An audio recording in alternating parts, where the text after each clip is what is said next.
ce shiur de Torah soit la guérison rapide de Moshe, Nissim Raphaël, Ben Kamil, qu'il ait une refoua shlema, Be'ezrat Hashem, à la réussite de Abraham Ben Messaouda, bonne santé, Hatzlacha. On va parler de l'idée de Bilam. Bilam, c'est quelqu'un qui connaît Akadosh Baruch Hu, qui est un prophète,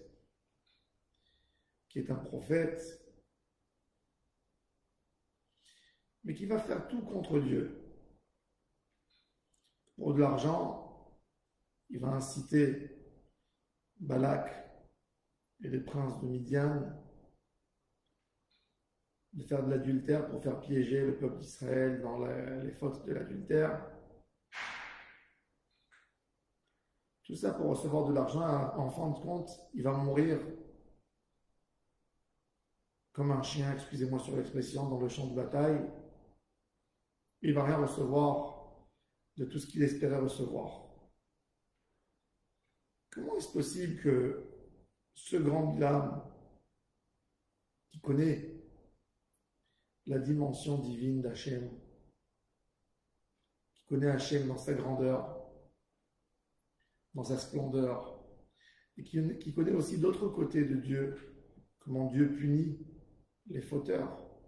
La preuve, c'est que lui veut essayer de parler du mal du peuple d'Israël pour que Dieu les gronde, les punisse. Mais est-ce qu'ils ne se rendent pas compte qu'en même temps, lui aussi, il est en train de faire une faute et une erreur, et lui aussi risque de payer, mais très cher. Très très cher. Comment ça se fait qu'il n'a pas peur?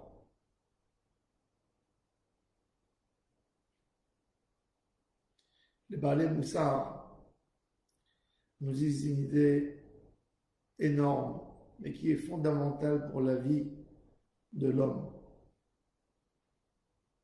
Il faut savoir que l'homme, dans ses actions, il a deux éléments en lui. L'envie, la volonté. Et le sechel, la pensée, l'intellect.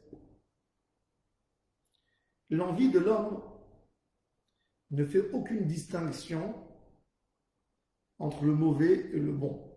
Quand elle a envie de quelque chose, elle ne pense même pas est-ce qu'il est mauvais ou bon. Aucune distinction entre le mauvais et le bon quand on a envie de quelque chose. Par exemple, quand quelqu'un qui n'est pas un grand fumeur et il assiste dans un mariage, dans un anniversaire, je sais pas, et il voit que les amis prennent des cigares et fument. Et ça lui donne envie.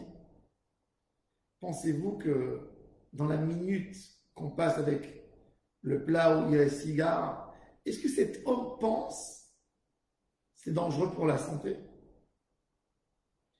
Pensez-vous que quand on passe avec une assiette de sucrerie ou de gâteau devant quelqu'un qui fait attention à son sucre, et il a une envie de prendre, pensez que ça lui monte à la tête? Non, c'est dangereux pour la santé. Non, ça ne monte pas dans la tête. Pourquoi? Parce que l'envie, elle ne fait pas de distinction entre le mauvais et le bon. La seule chose qui fait la distinction, c'est le sechel. Dans la pensée, dans le cerveau. Maintenant, même dans ça, si on n'essaye pas de lier le cerveau avec l'envie, le cerveau tout doucement, il perd sa nature de réflexion, de faire une réflexion. Et c'est que l'envie qui gère. Et comme l'envie elle n'arrive pas à distinguer entre le bon et le mauvais, donc l'homme tombe dans ses fautes. C'est pour ça que un homme a besoin de faire travailler sa tête jour et nuit pour ne pas laisser le côté qu'on a en nous de l'envie de nous gérer, parce que lui, il n'arrive jamais à faire la distinction et la différence entre le bon et le mauvais. Et c'est ce qu'on a vu exactement avec Bilam. Bilam, quand ils sont venus les envoyer, les émissaires de Balak, pour lui demander de venir maudire le peuple d'Israël, Il leur dit, dormez chez moi la nuit. Et Akadosh Baruch Hu lui dit, qui sont ces gens? Par son envie, parce qu'il a déjà entendu une belle proposition d'argent qu'on va lui donner suite à ce qu'il va faire au peuple d'Israël. Donc déjà, sa tête, elle est dans l'envie, il y a l'envie de l'argent qui agit en lui. Et il ne pense même pas est-ce que c'est bon ou c'est mauvais.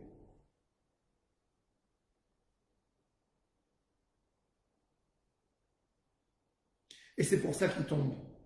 Et c'est pour ça qu'il est piégé. Il aurait dû comprendre qu'Akadosh Baruch Hu sait très bien, Akadosh Baruch Hu qui lui accorde la prophétie, qui lui donne cette force. Est-ce que Dieu ne sait pas pourquoi ils sont venus? Mais Dieu est venu pour lui parler. Mais il n'arrive pas parce que son cerveau ne pense plus, c'est l'envie qui gère.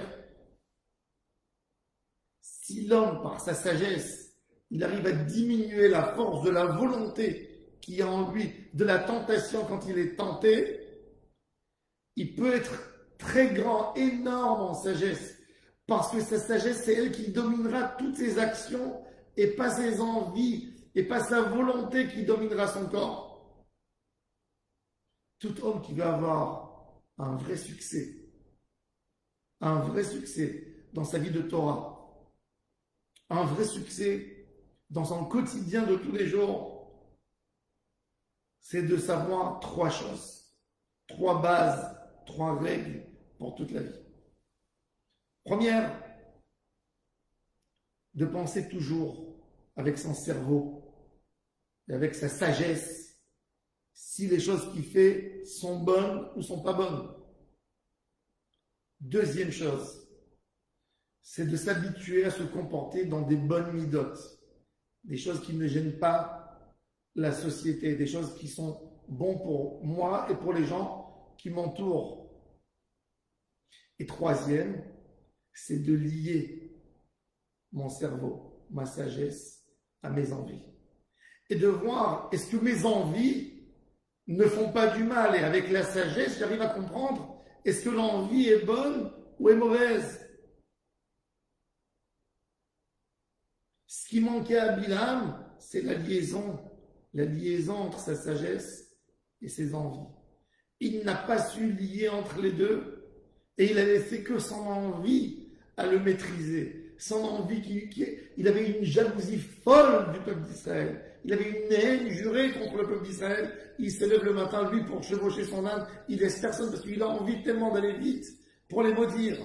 Ça, c'est une envie qui gère ta vie. Peu importe pourquoi. Ça peut être aujourd'hui pour le peuple d'Israël, ça peut être pour d'autres choses.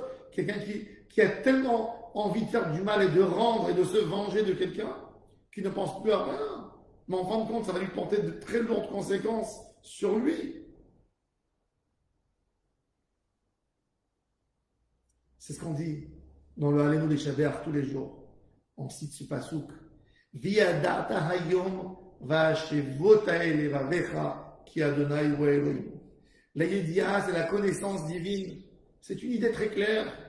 Et cette idée devrait nous empêcher de faire des avérotes. Mais à qui il faut faire connaître cette idée? Au cœur qui est la source des tentations, des envies. Ve'adata hayom, la sagesse. Va'ashevota quoi? Elevavecha, dans ton cœur. Que quoi? Qui Adonai hu Elohim, et c'est lui le maître de l'univers. Et c'est lui qui impose. Il faut faire des choses qui vont dans ce sens et pas dans l'autre sens. Et c'est pour ça qu'on voit, Bilam, il a des moments qui parlent de sagesse. Qu'est-ce qu'il dit sur le peuple d'Israël? Tamot nafshi motisharim. Il dit, il se souhaiterait mourir comme les enfants d'Israël. Il se souhaiterait un olam haba comme un Israël. Et après, qu'est-ce qu'il fait? Il donne une idée de leur amener de la tentation charnelle et l'adultère pour les piéger contre Dieu. Il sait qu'il va payer. Pourquoi? Parce que c'est plus la sagesse qui domine, c'est la tentation. D'avoir un Yeshuvadat, sortir de cette idée de Bilam, d'avoir un directeur sur nous. Un directeur qui nous dit quoi faire. Et le directeur de la vie, c'est la sagesse qu'Akadosh Baruch Hu nous a donnée. Et là, quand elle nous surveille, elle nous gère, on est sûr d'aller dans le bon chemin, de maîtriser dans la bonne manière nos envies. Shabbat, Shalom, on me verra à toutes et à tous.